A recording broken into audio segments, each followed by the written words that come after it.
Dalam nama Bapa dan Putra dan Roh Kudus, amin. Bu Bapak, saudara terkasih, kaum muda adik-adik, salam berkat penuh semangat berkah dalam. Kembali kita berjumpa dalam Renungan Harian Senin 19 Desember 2022. Kita akan mengambil dari Injil Lukas bab 1 ayat 5 sampai 25. Kelahiran Yohanes Pembaptis diberitahukan oleh Gabriel.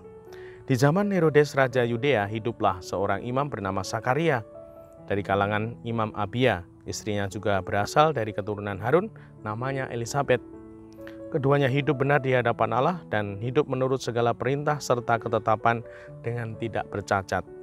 Tetapi mereka tidak mempunyai anak sebab Elisabet itu mandul dan keduanya telah lanjut usia. Sekali peristiwa waktu tiba giliran kelompoknya, Sakaria melakukan tugas sebagai imam di hadapan Allah.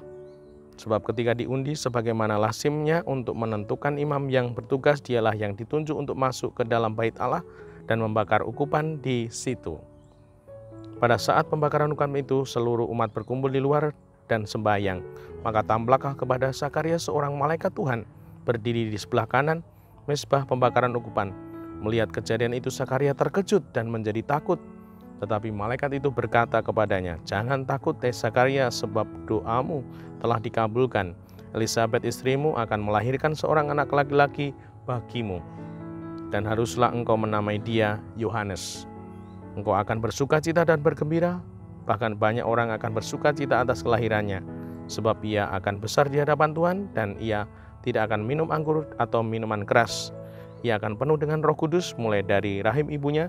Ia akan membuat banyak orang Israel berbalik kepada Tuhan, Allah mereka.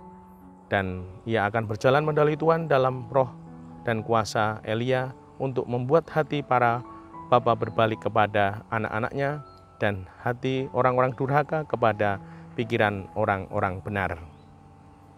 Ibu bapak, saudara-saudara terkasih, kisah ini sungguh menjadi kisah yang penuh berkah, di mana tidak ada yang mustahil bagi Allah. Di mana di sini disampaikan Sakaria dan Elisabet. Elisabet dikatakan mandul dan mereka semua sudah tua. Namun kehendak Tuhan itu tidak terbendung. Ketika Tuhan menghendaki, semua akan terjadi. Dan semoga kita juga mau meneladani hidup Sakaria dan Elisabet. Hidup yang benar. Nah, kira-kira hidup kita ini sudah benar atau banyak yang tidak benar? Nah, semoga kita mau merenungkan dan jujur melihatnya. Hidup seturut perintah Tuhan. Nah, kira-kira kita perintah Tuhan atau perintah setan? Semoga kita mau menjalani perintah Tuhan, bukan perintah setan. Nah, ini menjadi kritikan untuk kita. Lalu punya dedikasi, disiplin yang luar biasa dalam ketekunan doa, yang semalam-malaman berdoa di bait Allah dan punya ketekunan untuk menjadi pewarta. Dan semoga sungguh hidup kita mampu untuk meneladan Sakaria ini, dan semoga kita mengalami mukjizat seperti dijanjikan oleh Tuhan.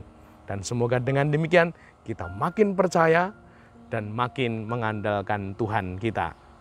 Dimuliakanlah Tuhan kini dan sepanjang masa.